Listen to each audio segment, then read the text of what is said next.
उत्तर प्रदेश में खनन का खेल कैसे होता है, ये बात किसी से छिपी नहीं है। इन दिनों कैराना में भी यही खेल जारी है। खनन पट्टा भले ही सरकार की स्वीकृति पर क्यों ना चल रहा हो, लेकिन असली खेल तो खनन कारोबारी कर रहे हैं।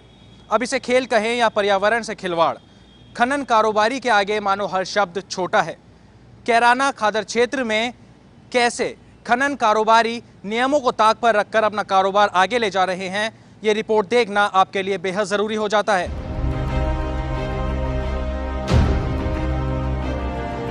पश्चिम उत्तर प्रदेश का जनपद शामली इन दिनों खनन के कारोबार को लेकर प्रदेश भर में चर्चित है।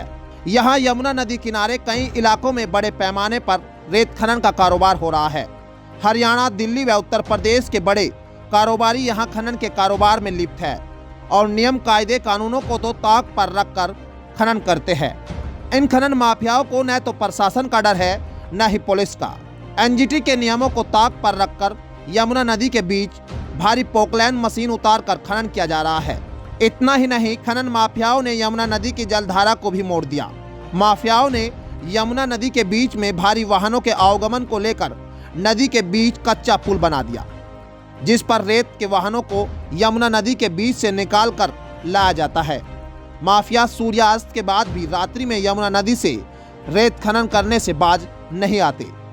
नगला राई, मोहम्मद खुरगान, मंडावर, बसेड़ा, इन 3-4 जगह जो है खनन चल रहा है, अवैध खनन चल रहा है, जिसमें कि उन्होंने पुल बना के, कच्चा पुल बना के और पानी को भी डाइवर्ट किया हुआ है, पानी को भी रोक रखा है। प्रशासन कोई कार्रवाई नहीं कर रहा है। प्रशासन कोई कार्रवाई नहीं कर रहा है।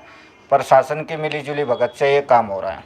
मैं ऐसा तो नहीं कहूँगी कि यमुना नदी में खनन कराया जा रहा है, क्योंकि हमारे जो भी पट्टे चलते हैं तो उसमें हम उनका पट्टे का चिन्हित करके उनको पट्टा दिया जाता है। वो या तो सरकारी भूमि होती है या किसान की अपनी भूमि होती है। और जहाँ तक बात है पुल की, तो पुल जैसी कोई स्ट्रक्चर तो मैंने कभी नहीं देखी है, लेकिन जैसा आप बता रहे हैं कि पुल तो बनाया गया है, वैसा तो मेरी जानकारी में तो बिल्कुल नहीं है कि पुल बना दिया गया है, क्योंकि पुल किसी नदी के ऊपर से बनता है, ऐसी स्थिति होती है, ऐसी मैंने कहीं पर ना अभी तक सुनी है। हाँ, कुछ रास्ते की ज़रूर बात हो सकती है कि उन्होंने रास्ता कुछ बनाया गया होगा, लेकिन रास्ता भी उनको निर्धारित जो किसान होते हैं उनकी ज़मीन से उनकी सहमति के बाद ही या एग्रीमेंट के बाद ही वो लोग अपना रास्ता बनाते हैं।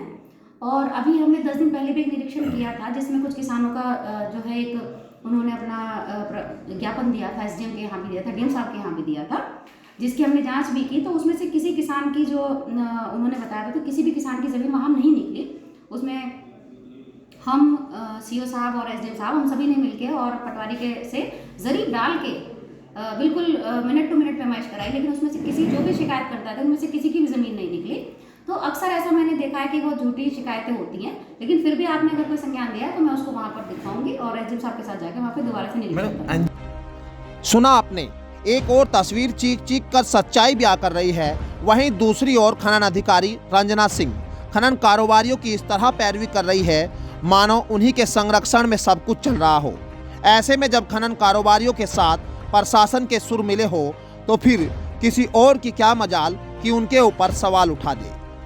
ये मैंने अभी तक तो मैंने ये नहीं देखा कि किसी नदी की धारा मोड़ दी गई हो, क्योंकि नदी की धारा मोड़ना किसी मानव के बस की बात तो नहीं है।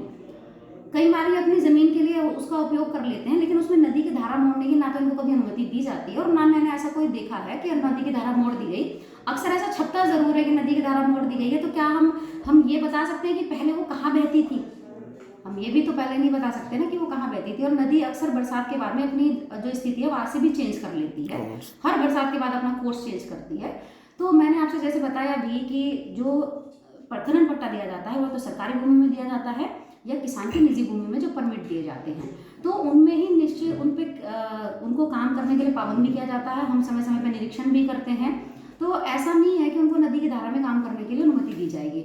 और जब बार बार निरीक्षण होते हैं या हम बरसात का चिन्हित भी करके देते हैं, तो वो अपने क्षेत्र से बाहर नहीं निकलते हैं और समय समय पर हम उनका निरीक्षण करते भी रहते हैं। वापस भी जैसे अभी एक नगला राई का एक था, उसमें हमने पाबंदी, उसमें वापस से पिलरबंदी करवाई है, या अभी जो मैंने बताया पैमाइश करवाई है, तो इनको वापस अपने, क्योंकि इनके पिलर लगे होते हैं, तो इनको बाहर क्षेत्र से निकलने की अनुमति दी ही नहीं जाती है। दूसरा मैडम, रात में जो है खनन होता है सूर्यास्त के बाद, ताकि जबकि नियम के विरुद्ध है। इस तरह की वीडियो कई बार गांव से भी आती है और अभी भी इस तरह की वीडियो साफ दिखी जा रही है। हम कई सारे वीडियो का निरीक्षण भी किया गया जो सही नहीं निकली। ऐसा मैंने एक उसमें भी देखा कि वो कोई वीडियो वायरल हुआ तो उस पट्टाधारक ने उसके विरुद्ध FIR भी दिया, जो बाद में वो सही नहीं निकली, वीडियो भी सही नहीं निकली। यह एक बार ऐसे एक बार में छपी थी जिसमें भी उन्होंने, जो पट्टाधारक था उसने पत्रकार बंधु से बाद में कोई उसका नोटिस देकर संज्ञान लिया, तो वो बात भी सही नहीं निकली थी। तो कई बार ऐसा भी होता है कि हम कहीं की वीडियो कहीं पर भी पोस्ट कर देते हैं, ऐसा भी आया है। दूसरी बात यह है कि कई बार हम इस बात को अगर कहते हैं तो ऐसा हमने खुद भी देखा है कि लोडिंग अगर जैसे दिन में खनन करने के बाद में ये लोग इकट्ठा करके कहीं रखते हैं, क्योंकि वो पानी से थोड़ा भीगा हुआ होता है, तो रात में लोडिंग की मैंने देखा है कि कहीं कहीं पर लोडिंग करते हैं। प्रशासन को 2015 में आई बाढ़ को भी नहीं भूलना चाहिए, क्योंकि यही वह छोटी छोटी चूक है जो आगे आकर बड़ी हो जाती है और उन गलतियों का सामना ग्रामीणों को करना होता है। हम यह कतई नहीं कहते कि खनन नहीं होना चाहिए, लेकिन इतना जरूर है कि नियमों को मद्देनजर रखते हुए खनन किया जाए तो अच्छा होगा, ताकि लोगों को साफ सुथरा पर्यावरण मिल सके, नदियों को जीवित रखा जा सके और सरकार को उसका रेवेन्यू। शामली से न्यूज़ 80 के लिए राहुल राणा के साथ आरिफ चौधरी की रिपोर्ट।